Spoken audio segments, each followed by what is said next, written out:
Africa is a large and diverse continent that extends from South Africa northward to the Mediterranean Sea. The continent makes up 1/5 of the total land surface of Earth, widely recognized as the birthplace of humankind. Africa saw the rise of great kingdoms, faced the transatlantic slave trade, colonization, and apartheid.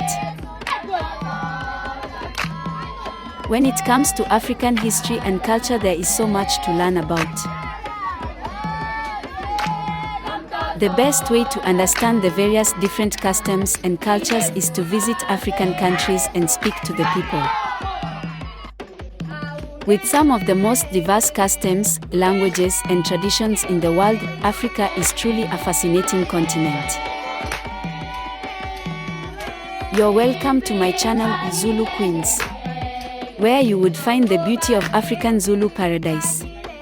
Please subscribe to my YouTube channel, click on the notification icon, like, comment, and share for more videos.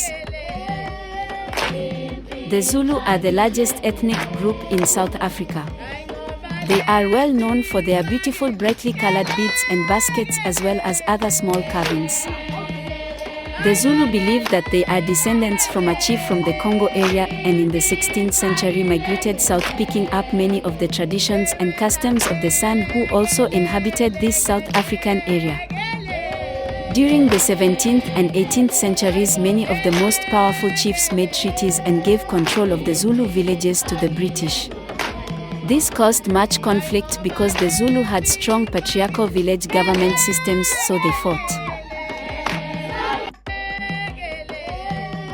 Irid dance is an ancient tradition of the Swazi and Zulu people with the aim of paying respect to women and preparation of girls to their womanhood.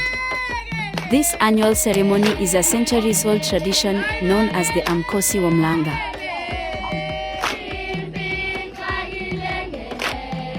The festival name derives from the riverbed reeds, the central attributes of the event.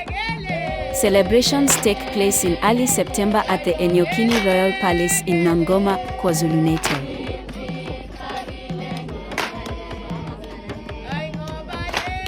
Please don't forget to subscribe to my YouTube channel, click on the notification icon, like, comment, and share for more beautiful videos.